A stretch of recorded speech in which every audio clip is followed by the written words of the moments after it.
திரு நயினார் நாகேந்திரன் அவர்களுடைய அந்த வார்த்தை என்பது ரொம்ப ரொம்ப தவறானது, கண்டிக்கத்தக்கது.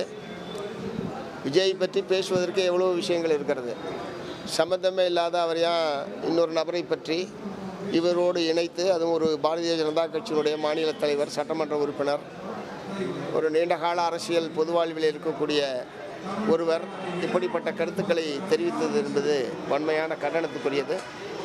இத்தகைய கருத்துக்களை, இப்படிப்பட்ட கருத்துக்களை பகிர்வது என்பது முற்றிலும் தவிர்க்கப்பட வேண்டும். அது யாராக இருந்தாலும் முற்றிலும் தவிர்க்கப்பட வேண்டிய ஒரு விஷயம் என்பதை நான் சொல்ல விரும்புகிறேன். நிறைய கண்டனங்கள் எழுந்துட்டு இருக்கு. பொதுவெளியில் இந்த மாதிரி பேசியிருக்கிறாங்க. ஒரு நடிகையோட ஒப்பிட்டு பேசுறது, அது பொதுவெளியில் இந்த மாதிரி பேசுறது எப்படி பார்க்குறீங்க? அதுவும் ஒரு கட்சியோட மாநில தலைவராக இருக்கிறார். அது ஒரு தேசிய கட்சியினுடைய தலைவர், அவர் இந்த மாதிரியான ஒரு கருத்தை சொல்லியிருப்பது ஏன் என்று விளங்கவில்லை. அது ஏற்புடைய கருத்தாக நான் கருதவில்லை. Shocking. Why he is talking about the Trisha? Why he is talking about Trisha? BJP having lot of work, the ruling party in the country. Why you talking about Trisha? Why talking about the personal life? This is not fair. Sir, Nainar Nagendran இதெல்லாம் கட்சி, நான் சொல்றது கேளுங்க. அதெல்லாம் ஒரு கட்சியா, அவங்கள ஒரு ஆளா, நீங்க விடுங்க சார். நயினார் நாகேந்திரன் இதெல்லாம் கட்சி, நான் சொல்றது கேளுங்க. அதெல்லாம் ஒரு கட்சியா, அவங்கள ஒரு ஆளா, நீங்க விடுங்க சார். நயினார் நாகேந்திரன் இதெல்லாம் கட்சி, நான் சொல்றது கேளுங்க. அதெல்லாம் ஒரு கட்சியா, அவங்கள ஒரு ஆளா, நீங்க விடுங்க சார். நயினார் நாகேந்திரன் இதெல்லாம் கட்சி, நான் சொல்றது கேளுங்க. அதெல்லாம் ஒரு கட்சியா, அவங்கள ஒரு ஆளா, நீங்க விடுங்க. என்ன சொன்னாரு? நான் உண்மையாக கவனிக்கல. என்ன சொன்னாரு?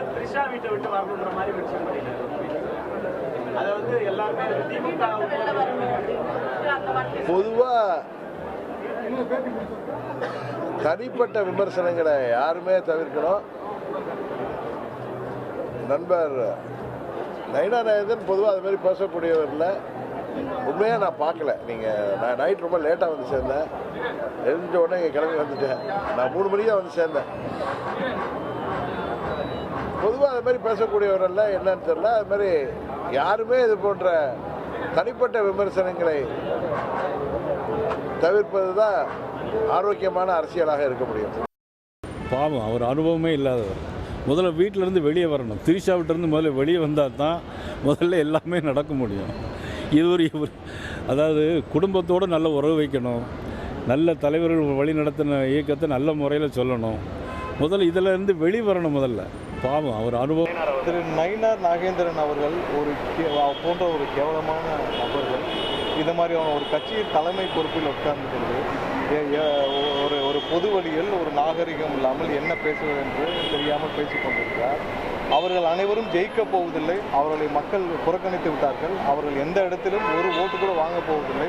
ஏற்கனவே நோட்டாவுக்கு கீழே இருந்தவர்கள் இன்று அதைவிட கேவலமான ஒரு தோல்வியை தழுவ போகிறார்கள் என்று தெரிந்து இன்னைக்கு அவர் பொது வழியில் கேவலமாக தரைக்குறைவாக பேசி வருகிறார். கடைசி வரைக்கும் திரு நயினார் அரசியல்வாதியே ஆக போகிறதில்ல. அவர் கடைசி வரைக்கும் ஒரு பிஸ்னஸ் மேனாக தான் அவர் காட்டிகிட்டு இருக்காரு.